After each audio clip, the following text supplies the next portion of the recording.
Over the last 7 years, we've made ambitious investments in clean energy.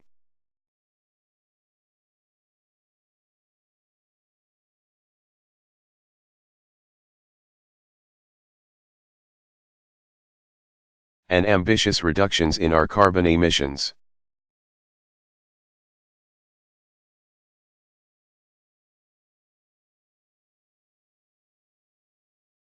We've multiplied wind power 3-fold, and solar power more than 20-fold.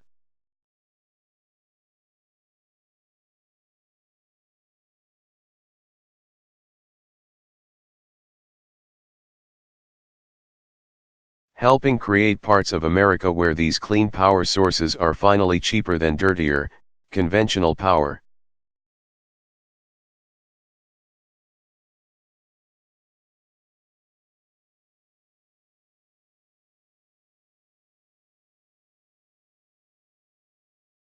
We've invested in energy efficiency in every way imaginable.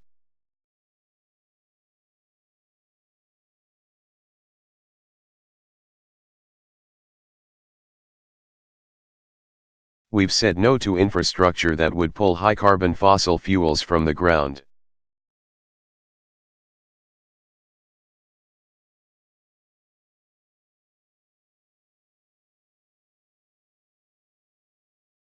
And we've said yes to the first ever set of national standards.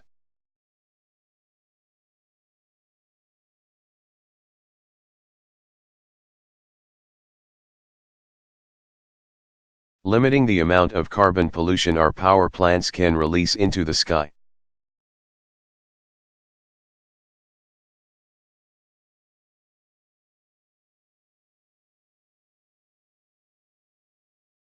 The advances we've made have helped drive our economic output to all-time highs.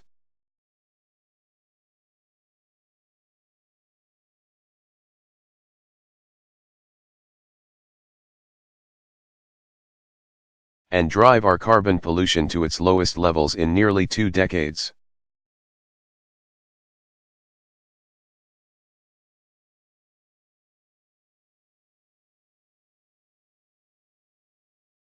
But the good news is this is not an American trend alone.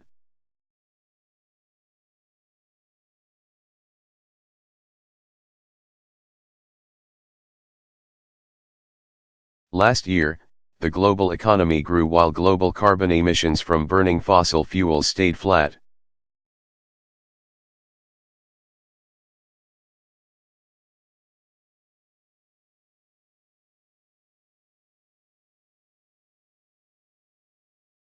And what this means can't be overstated.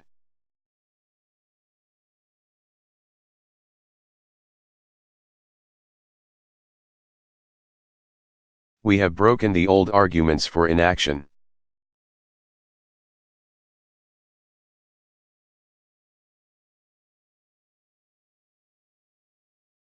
We have proved that strong economic growth and a safer environment no longer have to conflict with one another.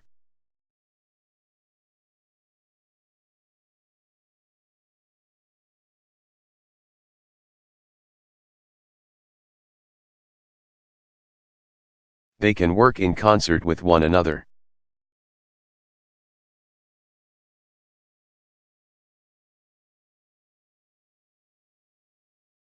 And that should give us hope.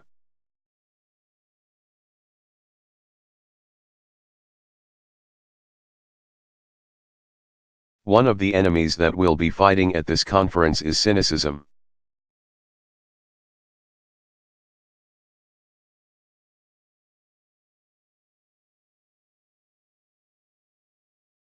The notion we can't do anything about climate change.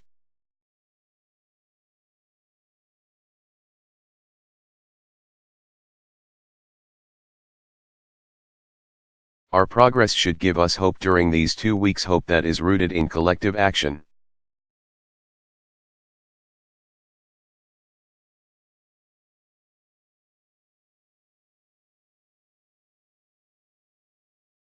Earlier this month in Dubai, after years of delay,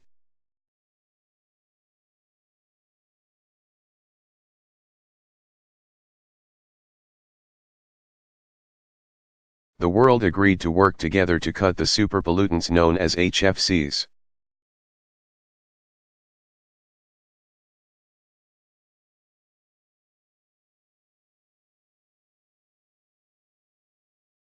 That's progress. Already, prior to Paris, more than 180 countries representing nearly 95% of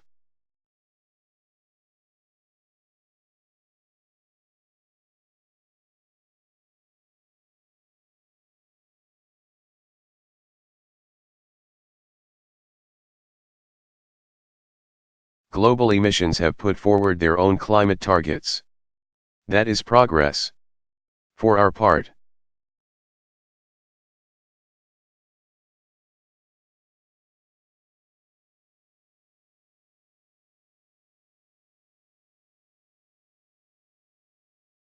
America is on track to reach the emissions targets that I set 6 years ago in Copenhagen. We will reduce our carbon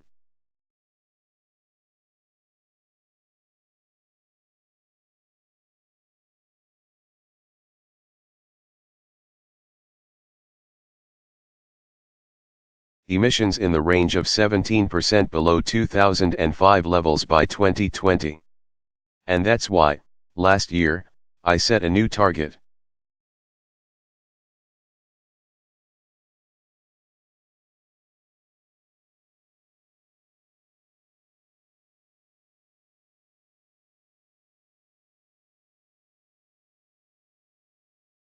America will reduce our emissions 26 to 28% below 2005 levels within 10 years from now.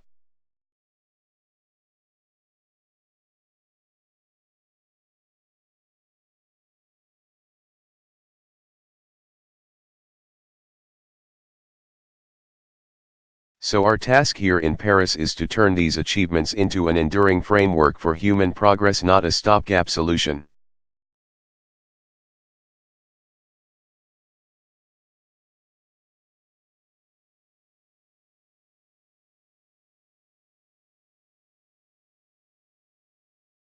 But a long-term strategy that gives the world confidence in a low-carbon future.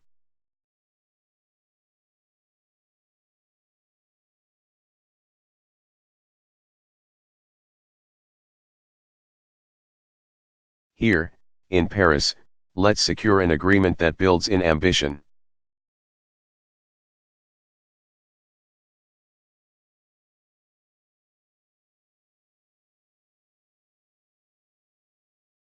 Where progress paves the way for regularly updated targets that are not set for each of us but by each of us.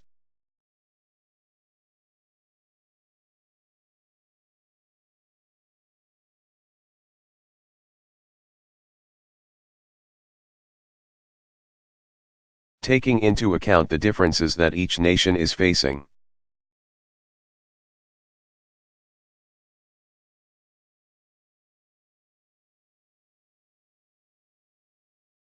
Here in Paris, let's agree to a strong system of transparency that gives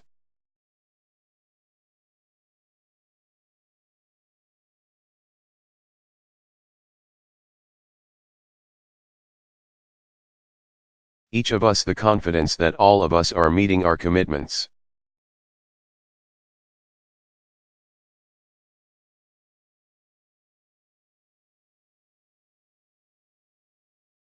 And let's make sure that the countries who don't yet have the full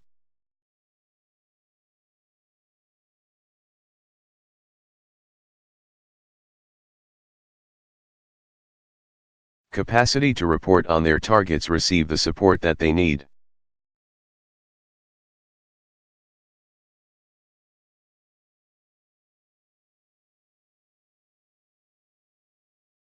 Here in Paris, let's reaffirm our commitment that resources will be there.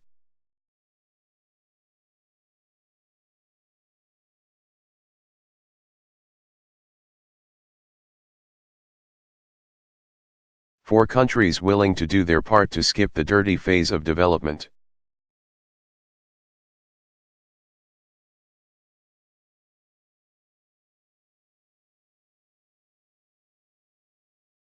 And I recognize this will not be easy.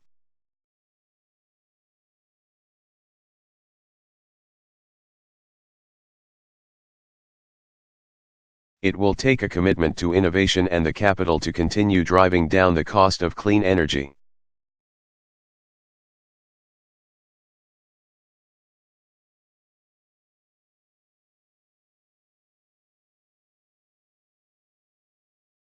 And that's why, this afternoon, I'll join many of you to announce an historic joint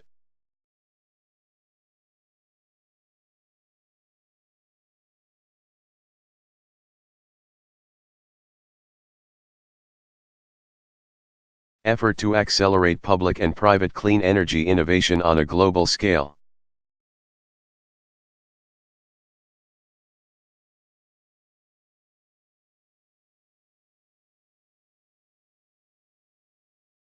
Here in Paris, let's also make sure that these resources flow to the countries that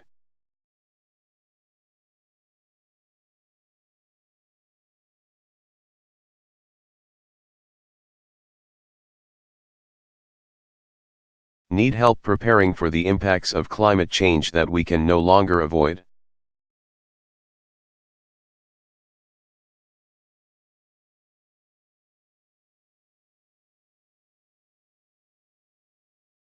We know the truth that many nations have contributed little to climate.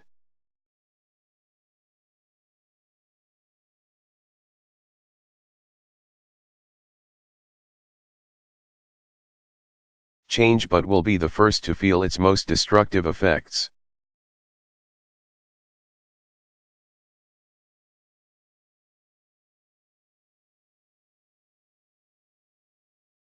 For some, particularly island nations whose leaders I'll meet.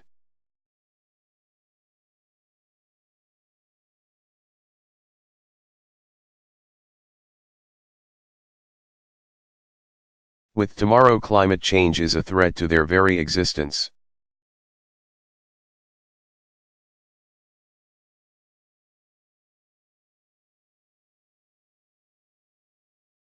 And that's why today, in concert with other nations,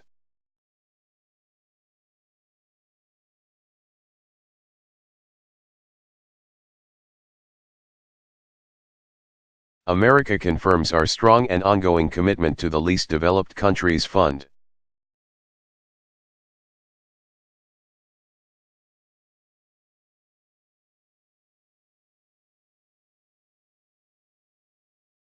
And tomorrow, we'll pledge new contributions to risk insurance initiatives that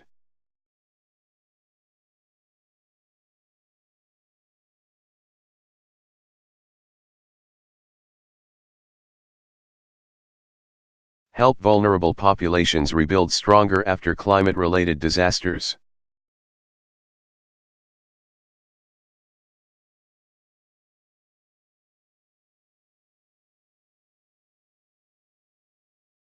And finally, here in Paris, let's show businesses and investors that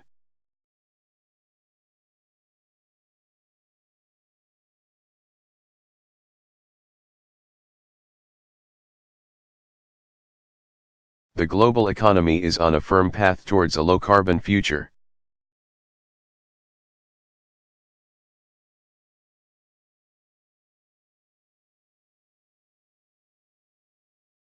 If we put the right rules and incentives in place.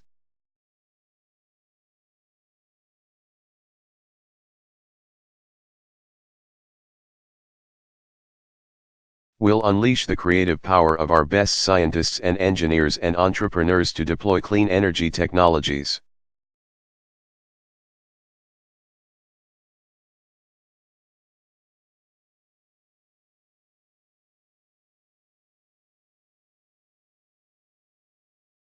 And the new jobs and new opportunities that they create all around the world.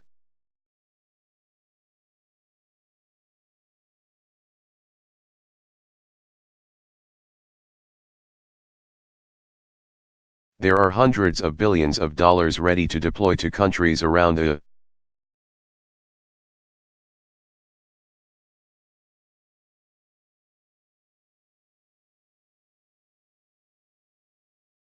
world if they get the signal that we mean business this time. Let's send that signal.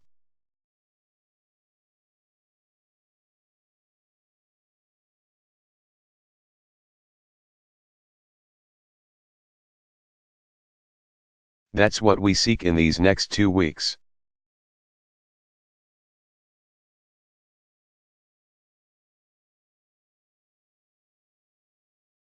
Not simply an agreement to roll back the pollution we put into our skies.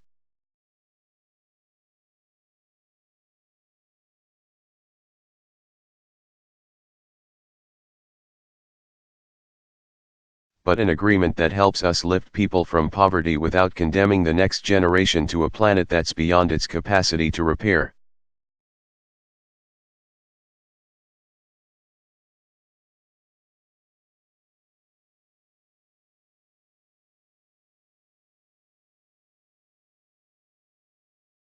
Here, in Paris, we can show the world what is possible when we come together.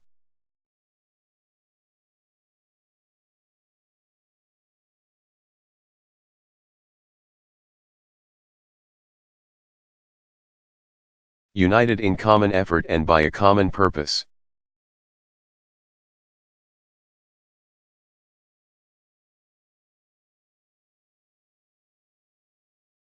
And let there be no doubt, the next generation is watching what we do.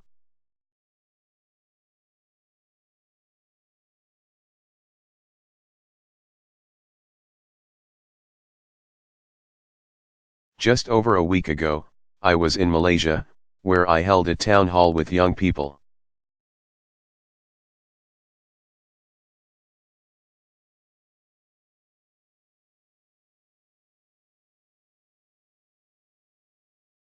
And the first question I received was from a young Indonesian woman.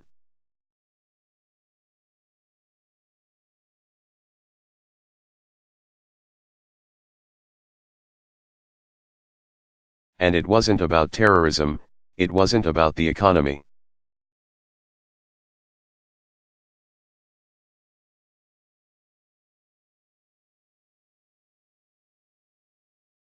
It wasn't about human rights. It was about climate change. And she asked whether I was optimistic about what we can achieve here in Paris.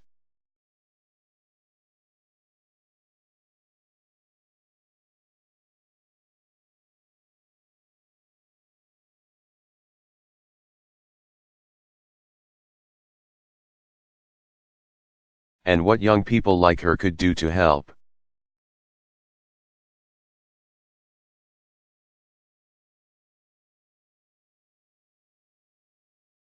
I want our actions to show her that we're listening.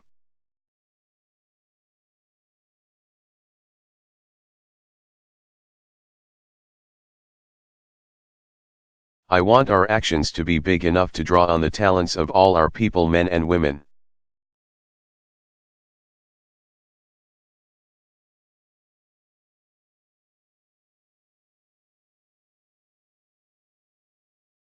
Rich and poor, I want to show her passionate, idealistic young generation that we care about their future.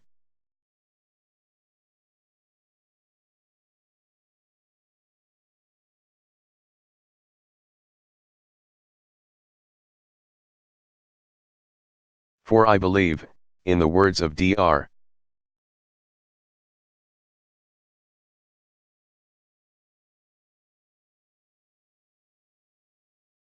Martin Luther King, Jr., that there is such a thing as being too late.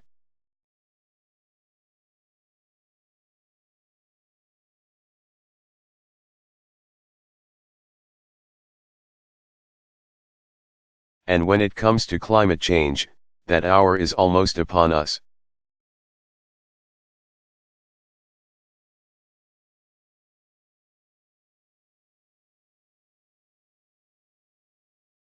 But if we act here, if we act now, if we place our own short-term interests behind the air that our young people will breathe,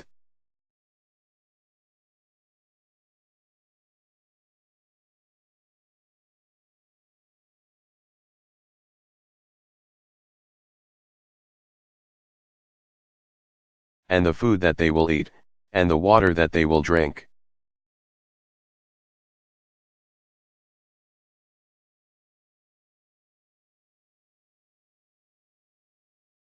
and the hopes and dreams that sustain their lives, then we won't be too late for them.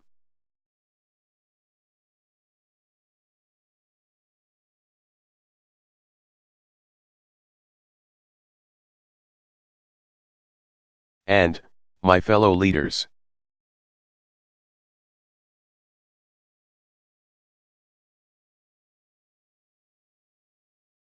accepting this challenge will not reward us with moments of victory that are clear or quick.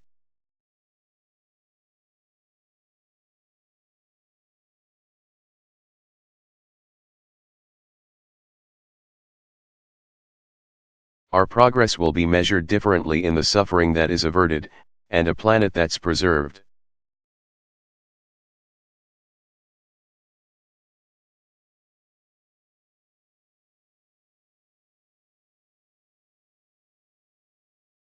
And that's what's always made this so hard. Our generation may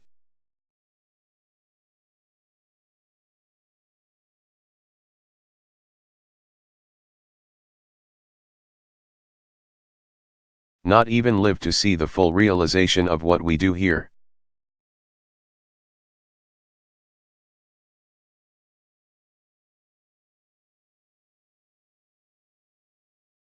But the knowledge that the next generation will be better off for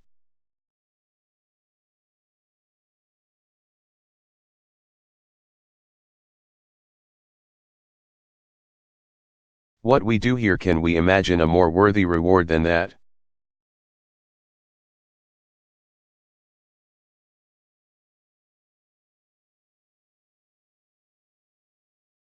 Passing that on to our children and our grandchildren.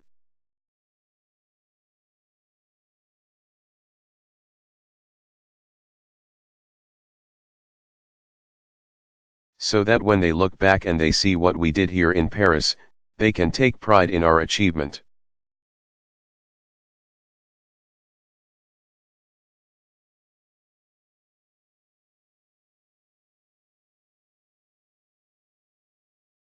Let that be the common purpose here in Paris.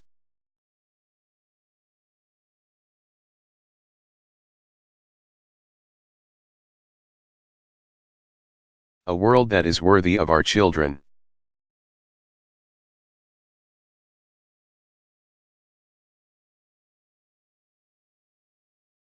A world that is marked not by conflict, but by cooperation, and not by human suffering, but by human progress.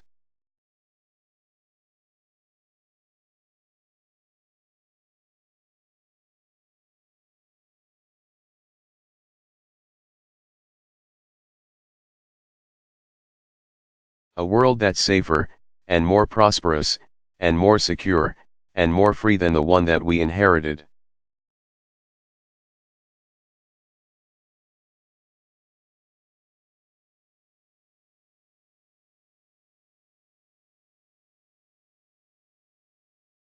Let's get to work.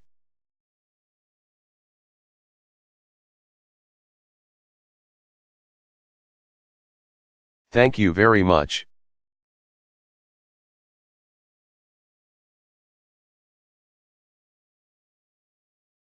Barack Obama.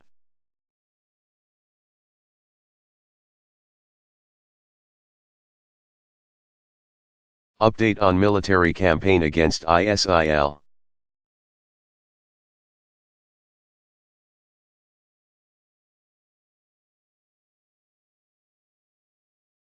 Delivered December 14, 2015.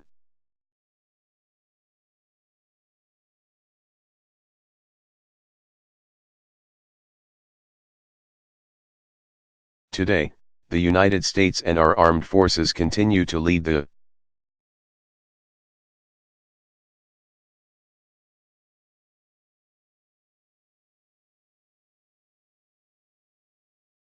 global coalition in our mission to destroy the terrorist group ISIL.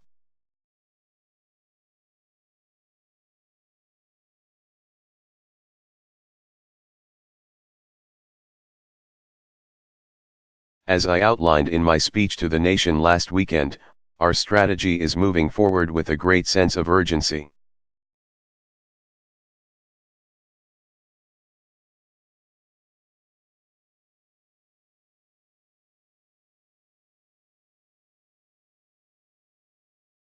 On four fronts: hunting down and taking out these terrorists, training and equipping Iraqi and Syrian forces to fight ISIL on the ground.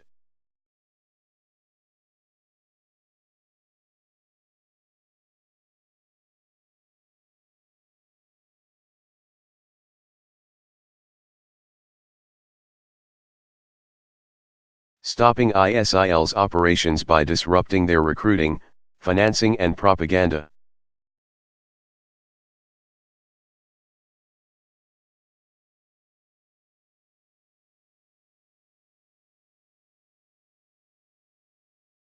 And, finally, persistent diplomacy to end the Syrian civil war so that everyone can focus on destroying ISIL.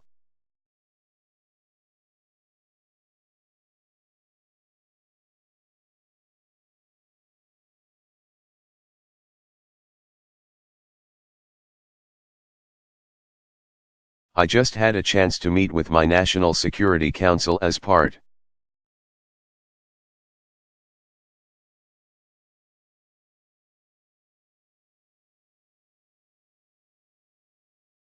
of our regular effort to review and constantly strengthen our efforts.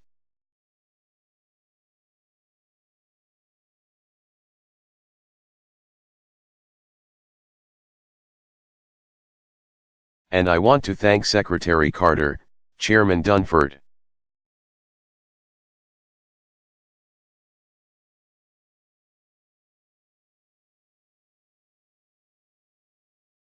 and Vice Chairman Selva for hosting us and for their leadership of our men and women in uniform.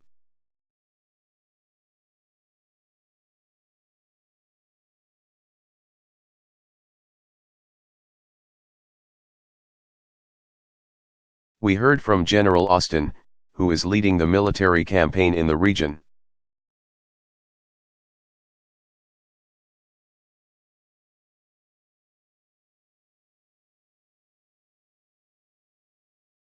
As well as General Vodal, whose special operations forces are playing a vital role in this fight.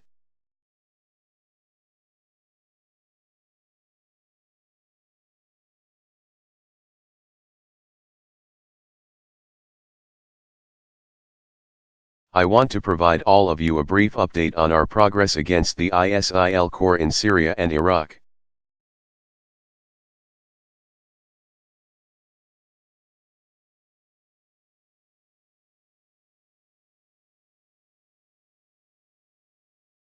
Because as we squeeze its heart, we'll make it harder for ISIL to pump its terror and propaganda to the rest of the world.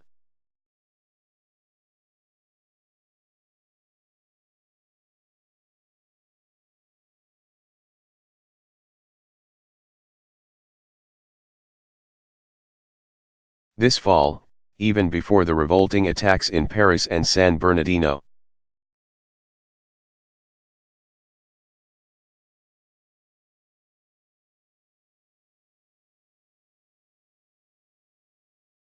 I ordered new actions to intensify our war against ISIL.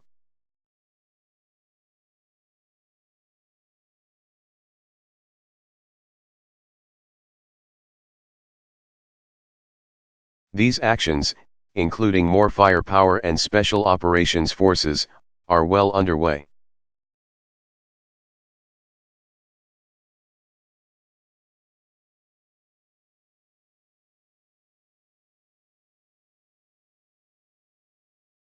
This continues to be a difficult fight.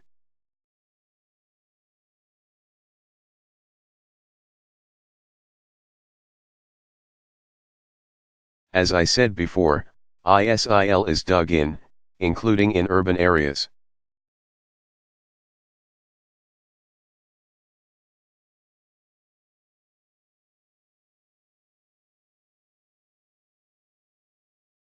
And they hide behind civilians, using defenseless men, women, and children as human shields.